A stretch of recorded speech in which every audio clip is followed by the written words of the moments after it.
तो हम लोग यहाँ पर सीखते हैं कि हमारे जो पिट्यूटरी ग्लैंड से निकलने वाले 9 हार्मोन्स है, इन हार्मोन्स के कार्य क्या है, इनके फंक्शंस क्या है, वन बाय वन हम समझेंगे और हम लोग मैच करेंगे कि यहाँ से हमारे एग्जाम में किस तरीके के क्वेश्चंस पूछे जाते हैं। तो हमने लिखा है पहला hormone vasopressin hormone. Vasopressin hormone is also known as ADH hormone. ये क्या कहलाता है? ADH हार्मोन कहलाता है, मतलब एंटी डायूरेटिक हार्मोन।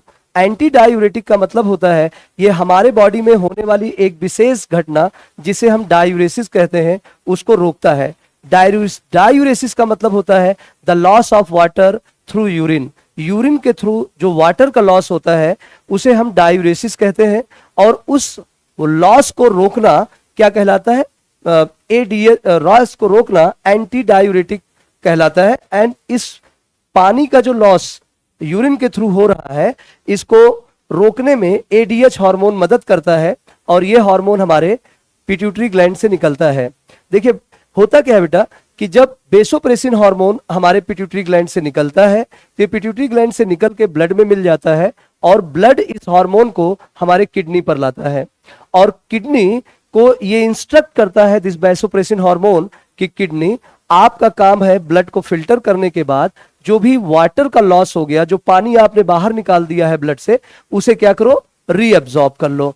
तो on the instruction of this hormone kidney perform second function of it. अब वो क्या करती है? किडनी की पानी को रीअब्सॉर्ब करती है। इस तरीके से हमारा जो बेसोप्रेसिन हार्मोन है किडनी को मदद करता है पानी को रीअब्सॉर्ब करने में।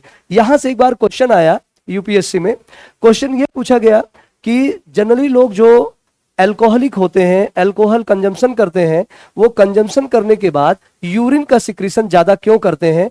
तो उसका रीजन ये है कि अल्कोहल कंज्यूम करने के बाद बेसोप्रेसिन हार्मोन का सिक्रीशन कम हो जाता है, और बेसोप्रेसिन हार्मोन के सिक्रीशन कम हो जाने से किडनी का जो सेकेंड फंक्शन है to reabsorb the water and electrolytes and to maintain the balance of the water in the body, ये काम उसका बाधित हो जाता है। तो जब किडनी का दूसरा कार्य बाधित होता है तो इसकी वजह से हमारे बॉडी से यूरिन का लॉस होने लगता है।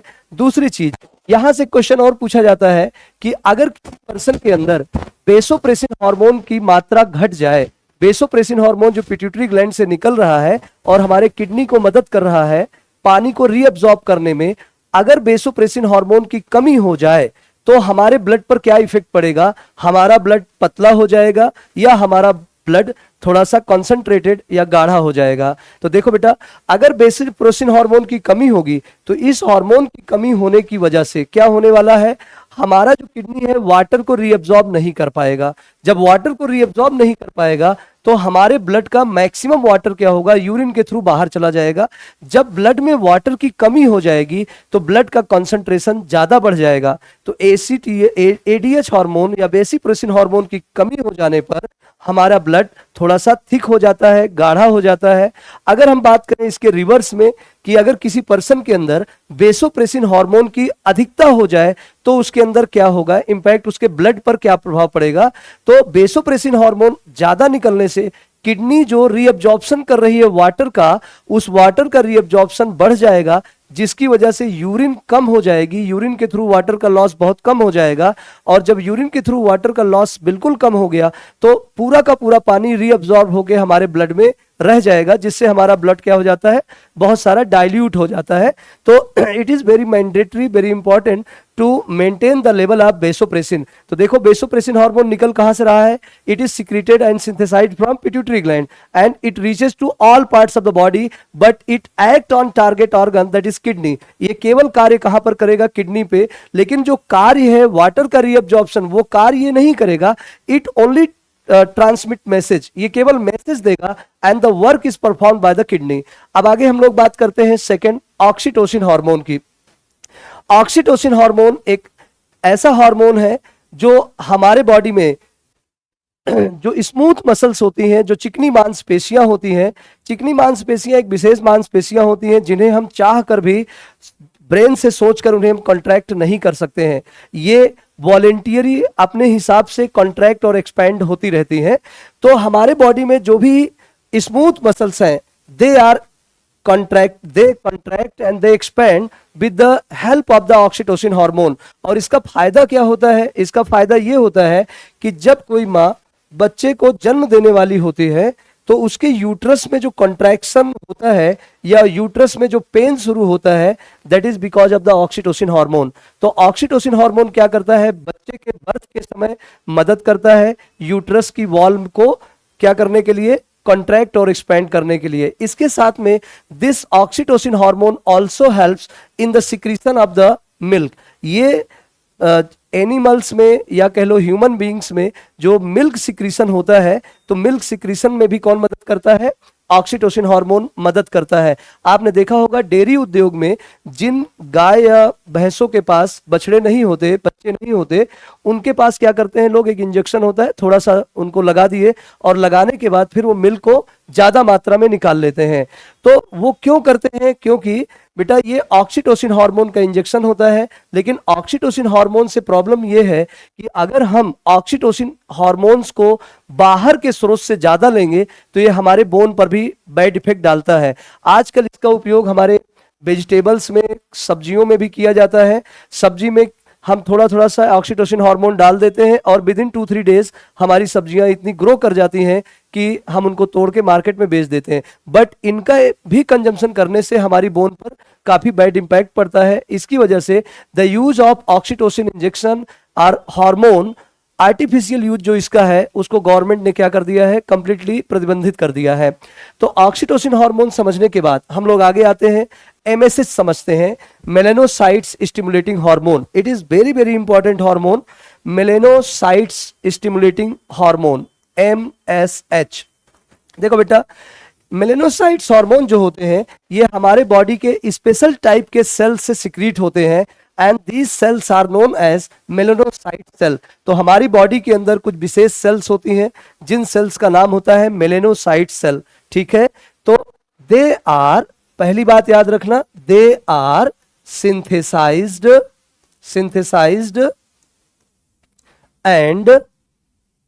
एंड सिक्रीटेड फ्रॉम, कहां से? From melanocytes। They are synthesized and secreted from melanocytes. तो पहला डाउट हमारे ये क्रिएट होता है कि सर व्हाट आर मेलेनोसाइट्स। तो हम लोग समझेंगे मेलेनोसाइट्स क्या होते हैं। Melanocytes are special types of cells which contain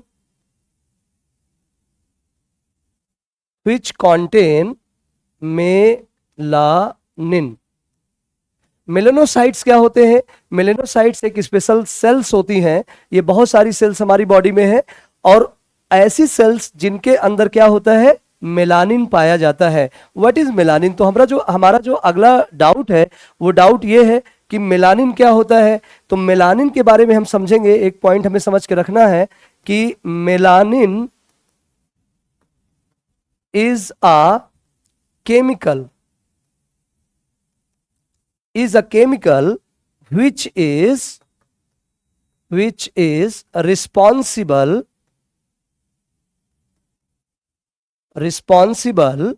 for किसके लिए? फॉर बॉडी पिगमेंटेशन,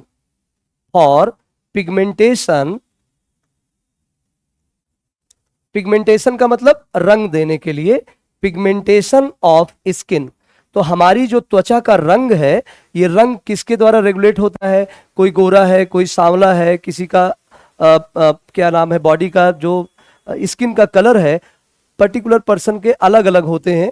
तो ये कलर क्यों अलग अलग होते हैं? क्योंकि उनके पास उस तरह का क्या होता है? मेलानिन पाया जाता है। तो what is melanin? Melanin is a chemical which are present in the melanocytes and which regulate the skin pigmentation, या हमारे स्किन के कलर को मेंटेन करते हैं। ठीक है, अब देखो बेटा, हम फिर से इसको रिकनेक्ट करते हैं। What are MSH? MSH are the hormones. They are synthesized and secreted from pituitary gland and they act on melanocytes. ये कहां पर काम करेंगे? मेलेनोसाइट्स पे काम करेंगे। और मेलेनोसाइट्स क्या होती हैं? मेलेनोसाइट्स एक ऐसी सेल्स होती हैं जिनमें मेलानिन होता है। तो अगर आपके एग्जाम में पूछा जाता है एमएसएच के बारे में, तो पहला चीज तो आपको याद रखना है वो कौन सा हार्मोन है जो हमारे बॉडी को रंग देता है या हमारी स्किन को कलर देता है। तो आपका जवाब आना चाहिए इट इज एमएसएच। ठीक है। दूसरा क्वेश्चन यहां से बन सकता है व्हाट आर मेलेनोसाइट्स। मेलेनोसाइट्स क्या होती हैं?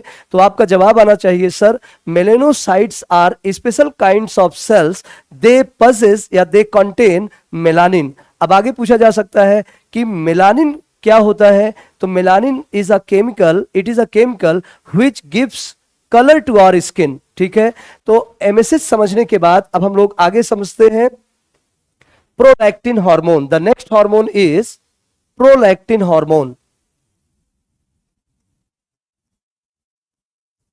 Prolactin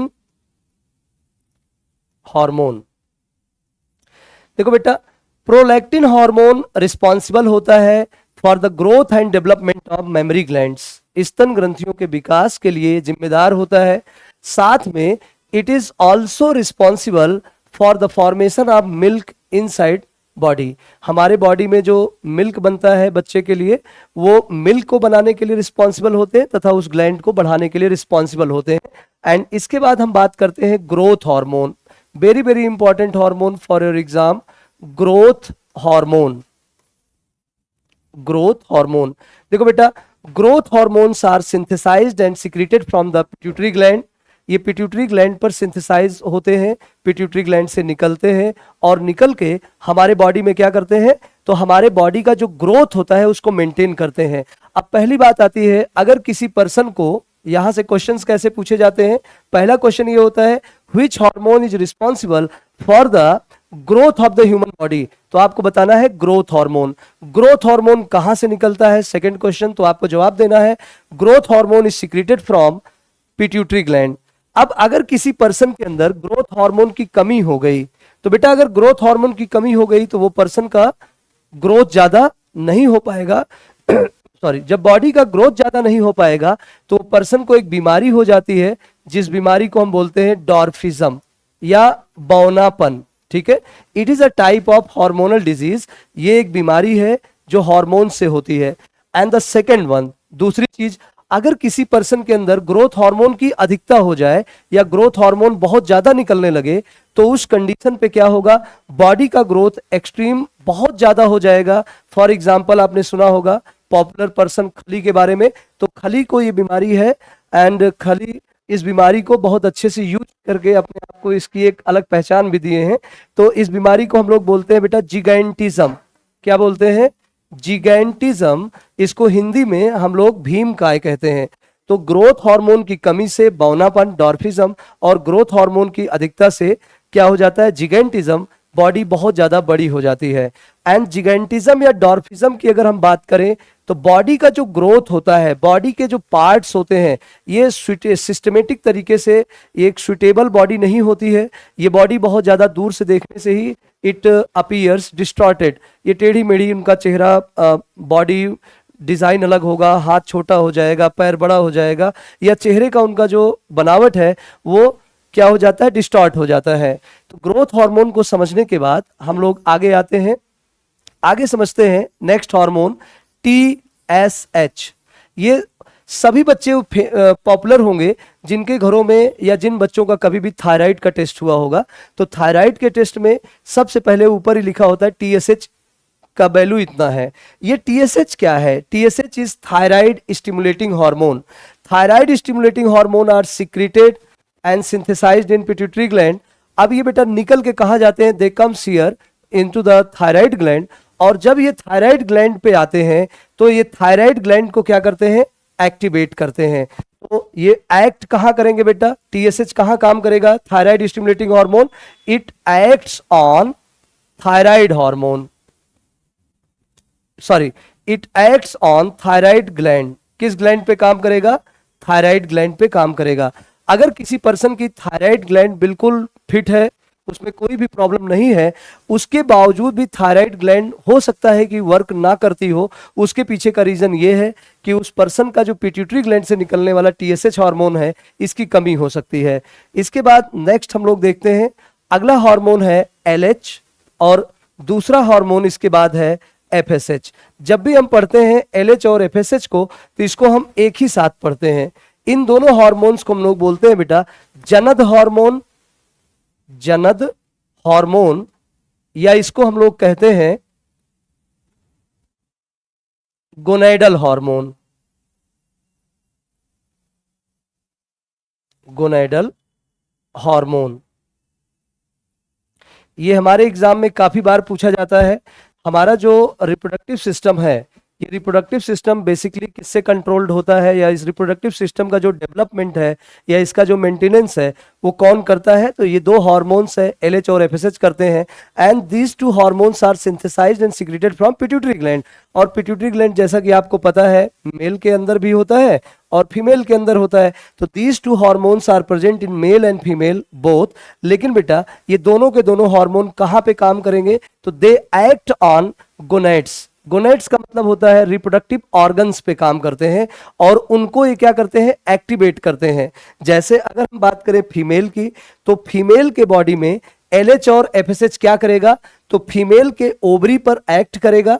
कहां पर काम करेगा? ओवरी पर काम करेगा। और ओवरी पर काम करके ये ओवरी से निकलने वाले ईस्ट्रोजन हार्मोन में मदद करेगा तथा ओवरी में बनने वाले ओव्यूल्स या एग या अंडे को बनाने में मदद करता है। ठीक है, अब बात करते हैं मेल के बारे में। तो एलएच और एफएसएच हार्मोन, ये दोनों हार्मोन अगर मेल की बॉडी में बात करें तो मेल के बॉडी के गोनेड्स पर कहां पर काम करेंगे? तो दे एक्ट ऑन टेस्टिस, ये टेस्टिस पे काम करेंगे। और टेस्टिस पे जब ये काम करेंगे ना, तो ये टेस्टिस को एक्टिवेट करेंगे और टेस्टिस से एक हार्मोन निकलता है जिसका नाम है टेस्टोस्टेरॉन। ये testosterone hormone is known as male hormone and estrogen hormone is known as female hormone. तो ये जो मेल हार्मोन है ना, इसको निकालने के लिए एलएच और एफएसएच ही रिस्पॉन्सिबल होते हैं तथा हमारे जो बॉडी के अंदर रिप्रोडक्टिव ऑर्गन्स का ग्रोथ और डेवलपमेंट होता है उसको भी कौन करता है? एलएच और एफएसएच मदद करते हैं। इसके साथ साथ एलएच और एफएसएच हम मेल की बॉडी में स्पर्मेटोजेनेसिस या स्पर्म फॉर्मेशन में भी मदद करते हैं। तो देखो बेटा कभी कंफ्यूज मत होना, अगर आपसे ये पूछता है जनद हार्मोन कौन है, तो मेल फीमेल दोनों में कौन सा है? LH luteinizing hormone and FSH follicle stimulating hormone, ये जनद हार्मोन है। लेकिन अगर आपसे पूछता है कि मेल हार्मोन कौन सा है, तो आपका आंसर क्या आएगा? टेस्टोस्टेरॉन। क्या आएगा? टेस्टोस्टेरॉन। ये फीमेल में नहीं पाया जाता क्योंकि ये टेस्टिस से निकलने वाला हार्मोन है और एक मेल की बॉडी को कंप्लीट मेल यही टेस्टोस्टेरॉन बनाता है। अब बात आती है कि अगर आपसे पूछा जाता है फीमेल हार्मोन कौन सा है, तो आपको बताना है ईस्ट्रोजन हार्मोन है, क्योंकि ये ईस्ट्रोजन हार्मोन क्या करता है? एक फीमेल की बॉडी को कंप्लीट फीमेल में डेवलप करता है। ठीक है, तो इस तरीके से हम लोगों ने पिट्यूटरी ग्लैंड से निकलने वाले हार्मोन्स के बारे में एक ब्रीफ समरी हमने देख लिया। तो बेटा आप सबको यहाँ पर एग्जाम में कई बार ये पूछा जाता है कि हमारे बॉडी में निकलने वाले किस हार्मोन को हम क्रेडल हार्मोन, झूला झुलाने वाला हार्मोन, या किस हार्मोन को हम लोग लव हार्मोन कहते हैं। तो आप ये समझें कि हमारे बॉडी में जो हमने बताया आपको ऑक्सीटोसिन हार्मोन अभी कुछ समय पहले, ये ऑक्सीटोसिन हार्मोन जब माँ अपने बच्चे को भूखा देखती है तो माँ को अपने बच्चे पर क्या आता है? प्रेम आता है। और उस प्रेम की आने की वजह से इसके पिट्यूटरी ग्लैंड से क्या निकलता है? ऑक्सीटोसिन हार्मोन निकलता है। और ये ऑक्सीटोसिन हार्मोन माँ के मेमोरी ग्लैंड्स पर, स्तन ग्रंथियों पे पहुंचकर उनको एक्सपैंड और कांटेक्ट करने लगता है, जिससे मिल्क का सिक्रीशन होने लगता है। तो आप ये देखे होंगे कि ये जो मिल्क का सिक्रीशन होता है, जैसे ही माँ ने बच्चे को भूखा फील किया, उसको प्रेम आया और due to that love of a mother towards a child, उसको मिल्क ऑटोमेटिक सिक्रीट होने लगा। तो इस लव की वजह से इसे बोला जाता है लव हार्मोन। लेकिन अगर माँ अपने बच्चे को फीडिंग नहीं करा पाती तो उस समय वो अपने बच्चे को गोद में उठा के झूले जैसे कुछ ऐसा कुछ करने लगती है, तो इसलिए हम लोग इसको कभी कभी क्रेडल हार्मोन भी कहते हैं। तो this one is very very important hormone. ये एग्जाम में कई बार पूछा गया है कि कौन सा हार्मोन हमारे बॉडी में झूला झुलाने वाला हार्मोन है, कौन सा हार्मोन हमारे बॉडी में क्या नाम है, लव हार्मोन होता है। तो दैट हार्मोन इज ऑक्सीटोसिन। अब हम लोग बात करते हैं बेटा पिट्यूटरी ग्लैंड के बाद, पिट्यूटरी ग्लैंड से जुड़ी हुई बॉडी का एक स्ट्रक्चर, ठीक है, जो हमारी पूरी बॉडी के मैक्सिमम ग्लैंड को या ऑर्गन्स को कंट्रोल कौन करता है, पिट्यूटरी ग्लैंड अपने हार्मोन से कंट्रोल करता है। लेकिन आपको ये जान के बहुत हैरानी होगा कि हमारे बॉडी में, अगर हम अपनी बॉडी को ऐसे देखें तो जो पिट्यूटरी ग्लैंड का लोकेशन है बेटा, ये पिट्यूटरी ग्लैंड का लोकेशन कहाँ है, हमारे ब्रेन के पास में है। It is close to human brain, ये हमारे ब्रेन के पास में है। ये देखो ह्यूमन ब्रेन के पास में है, यहां पर it is known as pituitary gland, ठीक है। आप सबको पता होगा कि पिट्यूटरी ग्लैंड ब्रेन से जुड़ी हुई है, it is not a part of brain, ठीक है। हमारा ब्रेन नर्वस सिस्टम का मेन पार्ट है, मतलब ये न्यूरॉन से बना होता है। न्यूरॉन्स क्या होती हैं, ह्यूमन बॉडी की सबसे लंबी सेल्स होती हैं, इनकी लंबाई 1 से 2 मीटर के बीच में हो सकती है, ठीक है। तो ये ब्रेन तो बना है न्यूरॉन से, but pituitary gland is not a part of brain. तो देखो अगर हम बात करें तो ब्रेन का एक छोटा सा हिस्सा होता है which is connected to the pituitary, जो किससे कनेक्टेड होता है, पिट्यूटरी से। And this part of the brain is known as hypothalamus. ये क्या कहलाता है, हाइपोथैलेमस कहलाता है। तो एक बात याद रखना, hypothalamus is a very very important part of the brain. ये हमारे ब्रेन का ऐसा पार्ट है जो कोई ग्लैंड नहीं है, it is not a gland, लेकिन फिर भी यहां से क्या निकलता है, हार्मोन्स निकलता है। और हमारे मास्टर ग्लैंड का भी ये मास्टर होता है। क्यों, क्योंकि पिट्यूटरी ग्लैंड इज डायरेक्टली और indirectly controlled by the hypothalamus. देखो बेटा, जैसा हम फील करते हैं, जब भी कोई चीज हम फील करते हैं तो हमारा ब्रेन उसके बारे में सोचता है, एंड ब्रेन के सोचने से हाइपोथैलेमस एक्टिवेट हो जाता है। एंड हाइपोथैलेमस जब एक्टिवेट होता है तो ये क्या करता है बेटा, हमारे बॉडी से 2 हार्मोन, हाइपोथैलेमस से 2 हार्मोन निकल सकते हैं, ठीक है, on the basis of requirement. दोनों एक साथ नहीं निकलेंगे, एक समय में एक टाइप का, दूसरे समय में दूसरे टाइप का, जो जैसा रिक्वायरमेंट है। एक टाइप के हार्मोन्स को हम लोग बोलते हैं GnRH। क्या बोलते हैं, GnRH, गोनेडोट्रोफिक रिलीजिंग हार्मोन। और दूसरा हार्मोन होता है हमारे पास सिक्रीटिंग इनहिबिटिंग हार्मोन।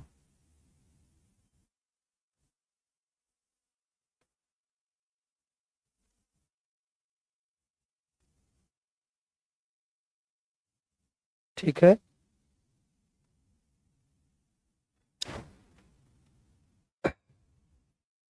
अगर हम लोग यहां बात करें हमारे हाइपोथैलेमस से, तो 2 तरह के हार्मोन्स निकलते हैं on the basis of requirement.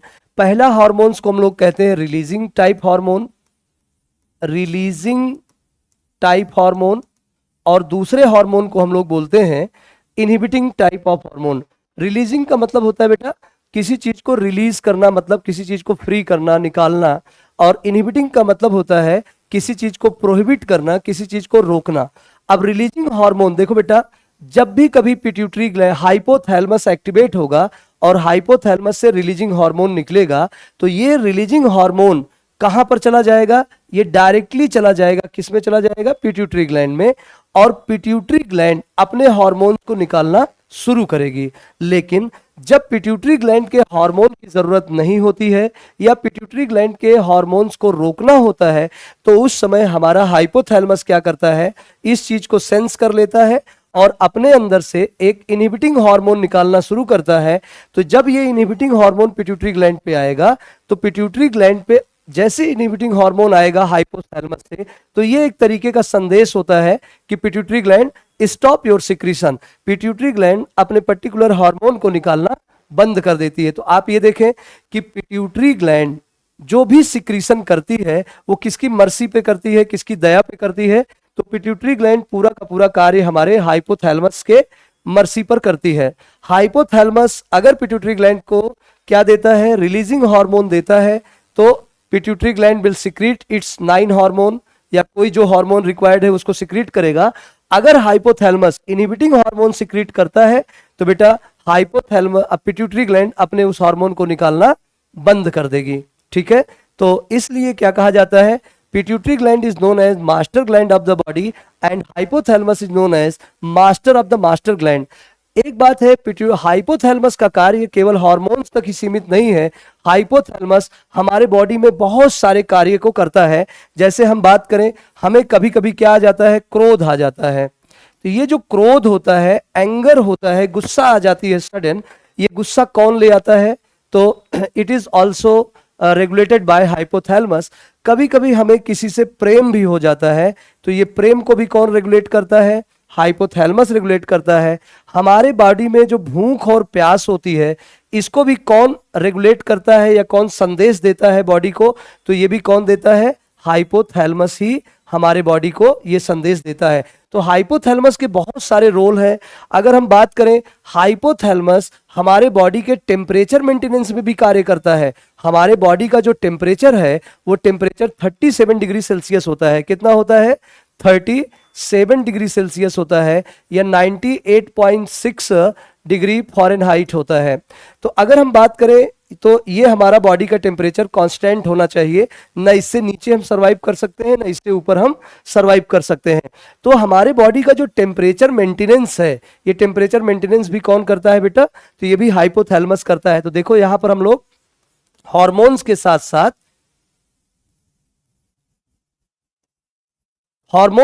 साथ हाइपोथैलेमस के अन्य कार्य को भी एक बार देख लेते हैं। तो हाइपोथैलेमस के क्या कार्य हैं? क्रोध, प्रेम, भूख प्यास और टेम्परेचर को कंट्रोल करने के साथ साथ हाइपोथैलेमस मुख्य रूप से पिट्यूटरी ग्लैंड को कंट्रोल करता है by releasing as well as inhibiting hormone. जब हाइपोथैलेमस रिलीजिंग हार्मोन निकालेगा, पिट्यूटरी ग्लैंड क्या करेगी? अपने हार्मोन्स को निकालेगी। और जब हाइपोथैलेमस इनहिबिटिंग हार्मोन निकालेगा तो पिट्यूटरी ग्लैंड क्या करेगी? अपने हार्मोन्स को निकालना बंद कर देगी। इस तरीके से हम लोगों ने क्या देखा? हम लोगों ने देखा कि पिट्यूटरी ग्लैंड और हाइपोथैलेमस किस तरीके से एक्ट करते हैं। पिट्यूटरी ग्लैंड के बाद अगर हम ब्रेन को ही देखें तो ब्रेन में डोर्सल साइड, पीछे साइड में यहां पर there is a very important gland. इसका नाम है बेटा पीनियल ग्लैंड। क्या नाम है इसका? पीनियल ग्लैंड नाम है। ठीक है, पीनियल ग्लैंड जो होती है बेटा, ये ग्लैंड हमारे बॉडी के जो भी 24 आवर्स जो रिदम है, हमारे बॉडी का जो भी 24 आवर्स में चेंजेज होते हैं ना, उसे हम बोलते हैं 24 आवर्स रिदम। ठीक है, तो हमारे बॉडी के 24 आवर्स रिदम जो है उसको कौन रेगुलेट करता है? तो रेगुलेट करता है पीनियल ग्लैंड। 24 आवर्स रिदम का मतलब होता है बेटा स्लीप एंड वेक साइकिल, समय से सोना और समय से क्या करना? उठ जाना। ये कौन कंट्रोल करता है? आपका कंट्रोल करता है पीनियल ग्लैंड। अगर कोई बच्चा 11 बजे सोता है ना, तो हमेशा उसको 11 बजे जम्हाई आने लगेगी, उसको नींद फीलिंग आ जाएगी। लेकिन अगर वो जग गया तो आपका ये जो सिक्रीशन है, ये सिक्रीशन डिस्टर्ब हो जाता है। तो घंटे 2 घंटे, अगर आप आधे घंटे 1 घंटे जग गए तो आप देखते होंगे रात भर आप करवट बदलते रहो बट नींद नहीं आती। क्यों? क्योंकि बेटा ये जो हमारा वेक और स्लीप साइकिल है ना, it is controlled by particular gland, by particular hormone. और ये हार्मोन जरूरी होता है समय से सोने और समय से उठने के लिए। तो जिन पर्सन्स का, जिन लोगों का समय से सोना और उठना रेगुलर नहीं हो पाता है, आप देखेंगे कि उनका पीनियल जो हार्मोन होता है ये डिस्टर्ब हो जाता है। ठीक है, अब बात आती है इसके साथ साथ ये फीमेल के अंदर जो एमसी है, मेंस्ट्रुअल साइकिल है, उसको भी ये क्या करता है? कंट्रोल करता है। मतलब वो भी एक हमारे बॉडी का साइकिल होता है जो 28 डेज, अप्रॉक्सीमेट 28 डेज पर रेगुलेट होता है। तो it is also influenced by this hormone pineal gland, this secretion of this gland, pineal gland. अब बात आती है कि पीनियल ग्लैंड से कौन सा हार्मोन निकलता है। तो पीनियल ग्लैंड से निकलता है मेलाटोनिन हार्मोन। पीनियल ग्लैंड से क्या निकलता है? मेलाटोनिन हार्मोन निकलता है। And this hormone regulate 24 hours rhythm, या this hormone regulate sleep and wake cycle in human body. ठीक है, इसको समझने के बाद अब हम लोग देखते हैं एक बहुत ही इंपॉर्टेंट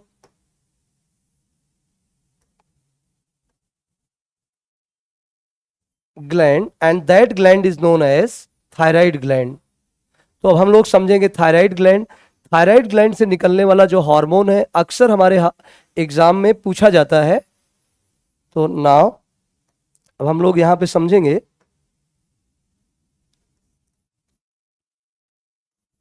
थायराइड ग्लैंड। पहला पॉइंट है, थायराइड ग्लैंड हमारे बॉडी में केवल एक होती है। दूसरा क्वेश्चन बनता है थायराइड ग्लैंड का स्ट्रक्चर कैसा है, आकार कैसा है, शेप कैसा है? तो हमारा जवाब आएगा इट लुक्स लाइक बटरफ्लाई। ये तितली के जैसे बटरफ्लाई की तरह दिखता है, या अंग्रेजी के एच अल्फाबेट की तरह दिखाई पड़ता है। थायराइड हार्मोन्स जो थायराइड ग्लैंड से निकलते हैं, इसमें महत्वपूर्ण जो हार्मोन है, the most important hormone secreted from this gland is known as thyroxine. क्या होता है?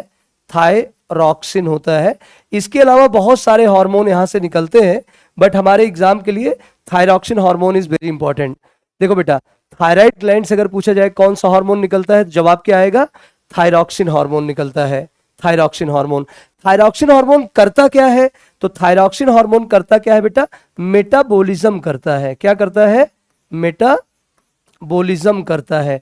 किसका किसका मेटाबॉलिज्म करता है? मेटाबॉलिज्म का मतलब होता है बेटा सेल के अंदर, हमारी कोशिकाओं के अंदर हमें जीवित रखने के लिए आवश्यक चीजें बनाने के लिए जो केमिकल रिएक्शंस होती हैं, उन सभी केमिकल रिएक्शंस को हम मेटाबॉलिज्म कहते हैं। ठीक है, तो थायराइड हार्मोन हमारे मेटाबॉलिज्म को मेंटेन रखता है। किस किस चीज के मेटाबॉलिज्म में हेल्प करता है? तो पहला ये बेटा कार्बोहाइड्रेट का मेटाबॉलिज्म करता है। कार्बोहाइड्रेट का मेटाबॉलिज्म करता है। जैसा आपको पता है carbohydrate is a very very important source of energy. अगर किसी के अंदर थायराइड ग्लैंड में कोई प्रॉब्लम आएगी तो उस पर्सन को थकावट लगनी चाहिए। क्यों?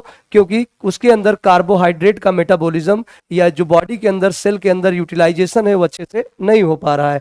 And next one is utilisation of protein, और next one is utilisation of fat.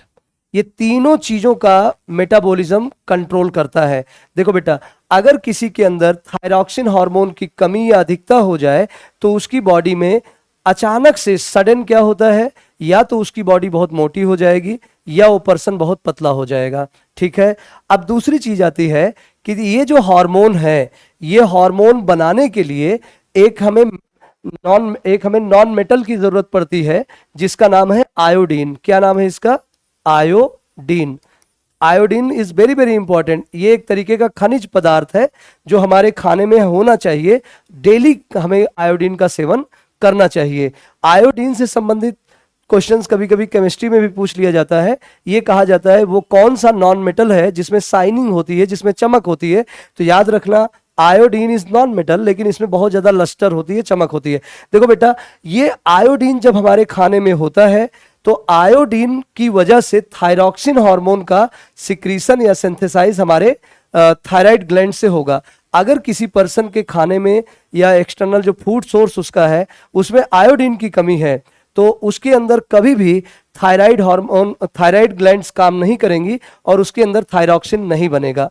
अगर ये कंडीशन बहुत लंबे समय तक कंटिन्यू रही, बहुत लंबे समय तक प्रबल रही, तो आयोडीन की कमी की वजह से जो थायरॉक्सिन का प्रॉब्लम झेलना पड़ रहा है, इससे धीरे धीरे करके ये ग्लैंड बड़ी हो जाती है and this gland enlarges and ये परमानेंटली एनलार्ज हो जाती है। और इस बीमारी को हम लोग कहते हैं गॉइटर। क्या बोलते हैं? गॉइटर।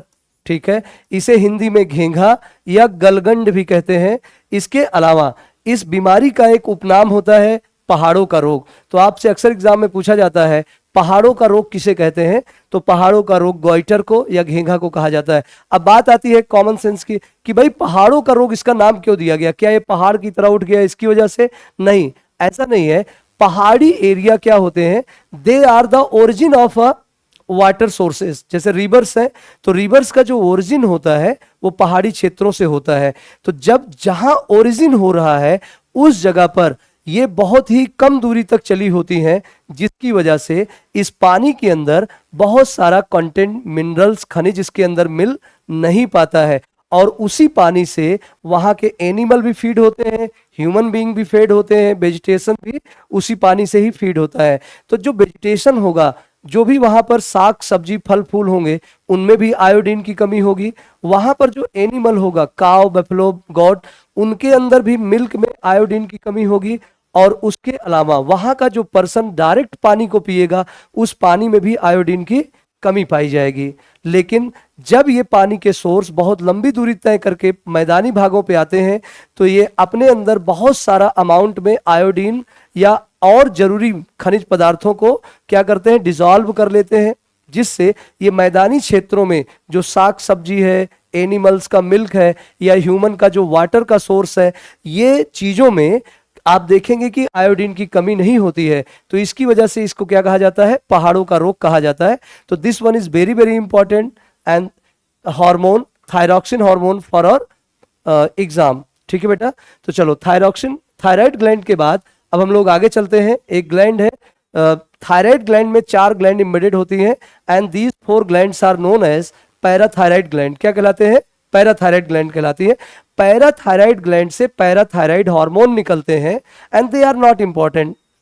ठीक है, बहुत ज्यादा इंपॉर्टेंट हार्मोन्स नहीं है, बट इनको हम समझ लेते हैं कि पैराथायराइड हार्मोन जो हमारे बॉडी में निकलते हैं ना, ये हमारे बॉडी के अंदर calcium ion, Ca++, calcium ion का हमारे ब्लड में, हमारे बॉडी में क्या करते हैं, बैलेंस बना के रखते हैं। ठीक है, थायराइड ग्लैंड के बाद अगर हम बात करें तो one very important gland, and that gland is known as, इस ग्लैंड को हम लोग कहते हैं थाइमस ग्लैंड। इसको बहुत ध्यान से समझने की जरूरत है, थाइमस ग्लैंड। देखो बेटा, थाइमस ग्लैंड के बारे में पहली बात आपको याद रखना है कि ये वो ग्लैंड है जो बर्थ के समय सबसे बड़ी, जैसे जैसे उम्र बढ़ती है ये ब्रेक डाउन होकर टूट जाती है।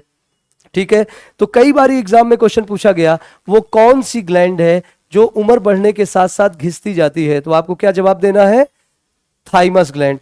कौन सी ग्लैंड है जो एज बढ़ने के साथ साथ छोटी होती जाती है, थाइमस ग्लैंड। कौन सी ग्लैंड है जो उम्र बढ़ने के साथ साथ टूटती जाती है, थाइमस ग्लैंड। देखो बेटा, थाइमस ग्लैंड से अगर हम बात करें तो थाइमस ग्लैंड से एक हार्मोन निकलता है, and that hormone is thymosin. क्या कहलाएगा, थाइमोसिन हार्मोन कहलाएगा। ये थाइमोसिन हार्मोन क्या करता है, हमारे बॉडी में एंटीबॉडीज के निर्माण में मदद करता है।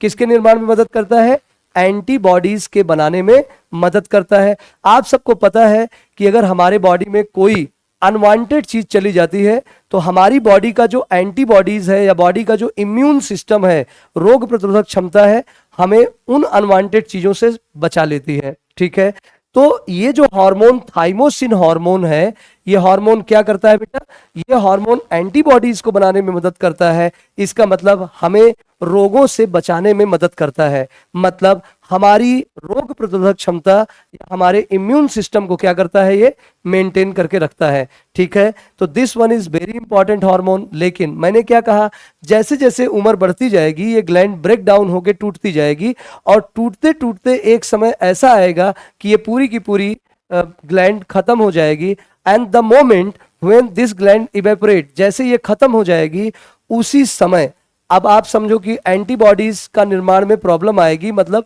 रोगों से लड़ने की जो क्षमता हमारी है वो हमारी बॉडी लूज कर देती है।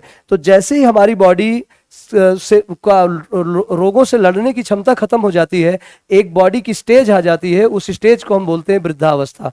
और वृद्धावस्था में आप देखते हैं कि जनरली थोड़ा भी मौसम में चेंज हुआ तो बीमारी, वो पर्सन जो वृद्ध लोग होते हैं वो जल्दी अफेक्टेड हो जाते हैं। तो ये बिकॉज ऑफ दैट ग्लैंड। ठीक है, तो ये ग्लैंड बहुत इंपॉर्टेंट रखती है एग्जाम के लिए। एंड इसके बाद हम लोग बात करते हैं द नेक्स्ट ग्लैंड इज, अगली जो ग्लैंड है that is known as pancreas. क्या है, पेनक्रियाज। देखो बेटा, पेनक्रियाज आप समझे पेनक्रियाज से दो हार्मोन्स निकलते हैं। कितने हार्मोन निकलते हैं? दो हार्मोन निकलते हैं। पहले हार्मोन का नाम है ग्लूकागॉन। क्या नाम है? Glucagon hormone. और दूसरे हार्मोन का नाम है इंसुलिन हार्मोन। क्या नाम है? Insulin hormone. Insulin hormone. हम लोग इस हार्मोन को डिटेल में पढ़ेंगे क्योंकि हमारे पैनक्रियाज से निकलने वाला हार्मोन बहुत ही इंपॉर्टेंस रखता है और इसका जो मैकेनिज्म है, जो वर्क है, वो काफी बार हमारे एग्जाम में डायरेक्ट हार्मोन से ना पूछ के हार्मोन्स कैसे वर्क करता है उसके बारे में पूछ लिया जाता है। तो हम लोग इसको अलग से डिटेल में पैनक्रियाज को समझते हैं। देखो बेटा, पैनक्रियाज में अगर हम पैनक्रियाज को देखें तो हमारा पैनक्रियाज कुछ इस टाइप का होता है। ठीक है, पैनक्रियाज का एक छोटा सा हिस्सा, बहुत छोटा सा हिस्सा, इसको कहा जाता है आइलेट्स। क्या कहा जाता है? Islets of Langerhans. Islets of Langerhans. ये लैंगरहैंस वाज अ साइंटिस्ट जिन्होंने ये पता लगाया था कि हमारे पैनक्रियाज में एक छोटा सा पार्ट है जिसका नाम है आइलेट्स ऑफ लैंगरहैंस, और इसी लैंगरहैंस उन्हीं के नाम से ही ये लैंगरहैंस इसका नाम पड़ा है। अब हम लोग बात करते हैं आइलेट्स ऑफ लैंगरहैंस बॉडी का पार्ट है तो it is made up of cells. ये सेल से बना होगा। देखो बेटा, इसमें दो तरह की स्पेशल सेल्स पाई जाती हैं। ठीक है, कौन कौन सी सेल्स होती हैं? अल्फा सेल्स होती हैं और क्या होता है? बीटा सेल्स होती हैं। Alpha cells and beta cells. ये जो अल्फा सेल्स होती हैं इनसे जो हार्मोन निकलता है उसका नाम है ग्लूकागॉन हार्मोन, और दूसरा बीटा सेल से जो हार्मोन निकलता है इसका नाम है इंसुलिन हार्मोन। देखो बेटा, कई बार आपके एग्जाम में ऐसे क्वेश्चन पूछ लिया जाता है कि बताओ इंसुलिन हार्मोन कहां से निकलता है। तो पहला ऑप्शन होता है लीवर, दूसरा ऑप्शन होता है पैनक्रियाज, तीसरा ऑप्शन होता है आइलेट्स ऑफ लैंगरहैंस, और चौथा ऑप्शन होता है बीटा सेल, और पांचवा ऑप्शन कर दो अल्फा सेल। अब आपसे पूछेगा कि कहां से इंसुलिन निकलता है, तो आपका जवाब क्या आना चाहिए? भाई, इंसुलिन तो पैनक्रियाज से भी निकलता है, आइलेट से भी निकलता है, बीटा सेल से। लेकिन अगर इन तीनों में हम एग्जैक्ट लोकेशन की बात करें तो बीटा सेल एग्जैक्ट लोकेशन बताता है ना, तो out of these 5 options beta cell would be the correct option. तो इस तरीके के क्वेश्चंस हमारे एग्जाम में कई बार पूछे जाते हैं। और यहां पर अल्फा सेल याद रखो कि it synthesize and secrete glucagon hormone. देखो बेटा, ये जब हार्मोन निकलते हैं ना, तो हार्मोन निकलने के बाद ये हमारे वैस्कुलर सिस्टम में, ये हमारे कह लो कि ब्लड वेसल्स के अंदर चले जाते हैं, और जैसे ये ब्लड वेसल्स में जाएंगे ब्लड के साथ मिक्स हो जाएंगे और ब्लड इनको पूरी बॉडी में पहुंचा देगा। ये बॉडी में पहुंचने के साथ साथ लीवर में भी पहुंच जाएंगे। जैसे ही अल्फा और बीटा सेल लीवर पे पहुंचते हैं, ये लीवर को क्या करते हैं? एक्टिवेट करते हैं, या लीवर को संदेश देते हैं लीवर को अपना कार्य करने के लिए। देखो, अगर हम इसको समझना चाहें तो हम लोग इसको ऐसे समझेंगे, ये हमारा ईसोफेगस है, ईसोफेगस है, and this one is stomach. ये हमारा क्या है? स्टमक है ये। एंड यहां पर क्या है? यहां पर हमारा पेनक्रियाज है, और यहां पर क्या लगा है? लीवर लगा है। देखो, अभी हम लोगों ने पढ़ा कि smallest gland in human body is pituitary gland, जो मटर के दाने के बराबर होती है। अभी आपको यह भी समझ के रखना है कि the largest gland in human body is liver. इसका जो वजन होता है 1.5 से 2 किलोग्राम का होता है। तो याद रखना, हमारे बॉडी की सबसे बड़ी ग्लैंड कौन सी है? लीवर होती है। It is liver. ठीक है, अब ये क्या है? पेनक्रियाज है, पेनक्रियाज। ठीक है बेटा, पेनक्रियाज में क्या है? आइलेट्स ऑफ लैंगरहैंस है। आइलेट्स ऑफ लैंगरहैंस में क्या है? Islets of Langerhans. Islets of Langerhans में क्या है? दो तरह की सेल्स पाई जाती हैं, अल्फा सेल, अल्फा सेल और क्या पाई जाती हैं, बीटा सेल्स पाई जाती हैं। अल्फा सेल से हार्मोन हमने बताया था, अभी क्या निकलता है, ग्लूकागॉन। कौन सा हार्मोन निकलता है, तो आपका जवाब आएगा sir glucagon hormone. Beta cell से क्या निकलता है, बीटा सेल से निकलता है इंसुलिन हार्मोन, इंसुलिन हार्मोन निकलता है। ठीक है, अब यहां पर देखो ये निकलेगा कहां से, these two hormones are synthesized and secreted from pancreas. Alpha beta cell से निकलेंगे, निकलने के बाद they are mixed with blood, blood में मिल जाएंगे और ब्लड इनको पूरी बॉडी में पहुंचाएगा। पूरी बॉडी के साथ साथ ये हार्मोन कहां पहुंच जाएंगे, तो this insulin hormone will reach into the liver. कहां पहुंचेगा, लीवर में पहुंचेगा। और लीवर, सपोज कि ये ब्लड के थ्रू कहां आ गया, लीवर में आ गया, ब्लड के थ्रू कहां आ गया, लीवर में आ गया। तो याद रखो इंसुलिन हार्मोन का जो टारगेट ऑर्गन है, जहां ये कार्य करेगा, वो ऑर्गन है, क्या है, लीवर है। Liver is the target organ of insulin. Insulin act यहां पे करेगा। जैसे ही इंसुलिन हार्मोन यहां पर आएगा, ये लीवर को एक मैसेज देगा, एक संदेश देगा, इस पर्टिकुलर पर्सन ने बहुत सारा मीठा खा लिया है, मतलब इसके ब्लड में बहुत ज्यादा मात्रा में ग्लूकोज इकट्ठा हो गया है।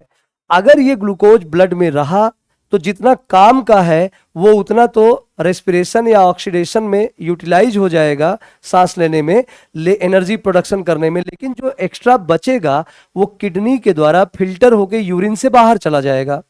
और loss of glucose through urine एक डायबिटीज बीमारी होती है।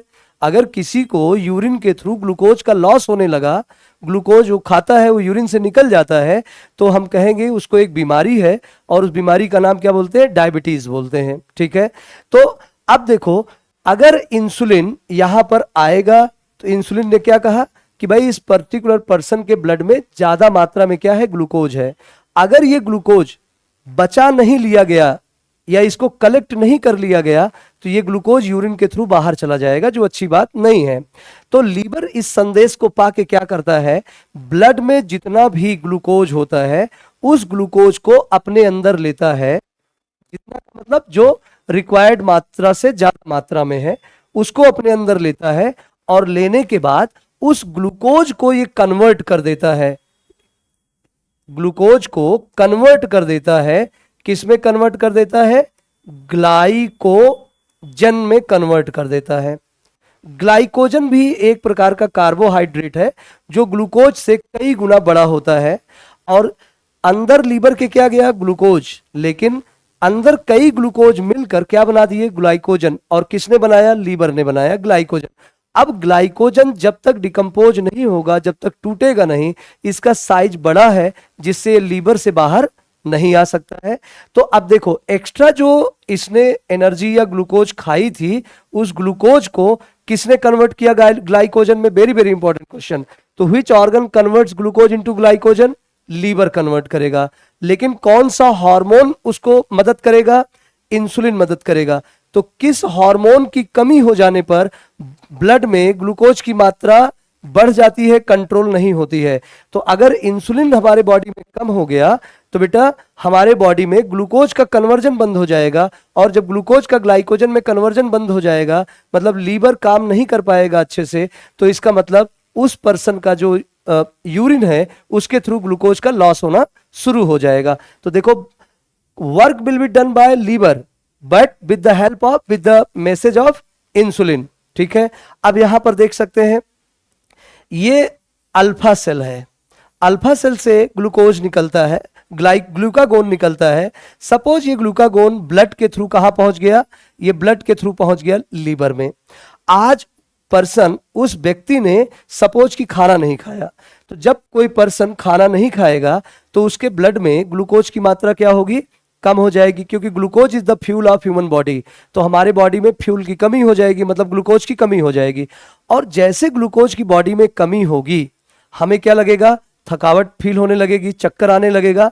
ऐसी स्थिति में ये जो ग्लूकागोन हार्मोन है, it will secreted from alpha cells and get mixed into blood and it reaches to the liver, और लीवर पे जाके लीवर से कहेगा भाई लीवर, इस पर्सन के ब्लड में ग्लूकोज की मात्रा की कमी हो गई है, अब इसके अंदर ग्लूकोज की मात्रा बढ़ाओ। तो लीवर क्या करेगा, लीवर ने जब उसके ब्लड में ज्यादा ग्लूकोज था, उस ग्लूकोज को ग्लाइकोजन में बदल के रखा है, और इस ग्लाइकोजन को अब ये फिर से रिकन्वर्ट करेगा। क्या करेगा, ग्लाइकोजन को रिकन्वर्ट करेगा इनटू किसमें, ग्लूकोज में, और ग्लूकोज में रिकन्वर्ट करके ब्लड में डाल देगा। तो इस तरह से हमारे ब्लड में क्या हो जाता है, ग्लूकोज की मात्रा अप हो जाती है। तो आप देख सकते हैं कि ग्लूकोज की मात्रा, मतलब ग्लाइकोजन को ग्लूकोज में कौन कन्वर्ट कर रहा है, तो ग्लाइकोजन को ग्लूकोज में कन्वर्ट लीवर कर रहा है। मतलब ग्लूकोज की मात्रा ब्लड में कौन बढ़ा रहा है, लीवर बढ़ा रहा है। लेकिन किसके कहने पर बढ़ा रहा है, तो ग्लूकागोन हार्मोन के कहने पर बढ़ा रहा है। ठीक है, और ग्लूकोज की मात्रा को घटा कौन रहा है, ग्लाइकोजन में कन्वर्ट कौन कर रहा है, लीवर। लेकिन किसके कहने पे, इंसुलिन। तो आप देखो, जब जरूरत है तो लीवर ग्लूकोज की मात्रा को बढ़ाता है, जब जरूरत है तो ग्लूकोज की मात्रा को घटाता भी है। तो इस तरह से आपसे यह भी पूछा जाता है, which organ is responsible for regulating the balance of glucose in human body. तो आपका जवाब आएगा sir, liver. Liver is a part, liver is a gland which regulate human blood glucose level. Liver एक वो पार्ट है body का, वो gland है जो क्या करती है, हमारे शरीर के अंदर, हमारे ब्लड के अंदर ग्लूकोज की मात्रा को नियंत्रित करती है। ठीक है, तो इस तरीके से हमने देखा कि ग्लूकागोन और इंसुलिन हार्मोन किस तरीके से अपने टारगेट ऑर्गन लीवर पे काम करते हैं, and how they give message to liver to act. ठीक है, तो एक क्वेश्चन जाते जाते आपसे पूछना चाहूंगा कि बताओ बेटा, बॉडी का वो कौन सा पार्ट है जो एनर्जी को, फ्यूल को ग्लाइकोजन के फॉर्म में अपने अंदर कन्वर्ट करके रखता है। तो आपका जवाब क्या आना चाहिए, इस पे आप हमें मैसेज करें। Thank you.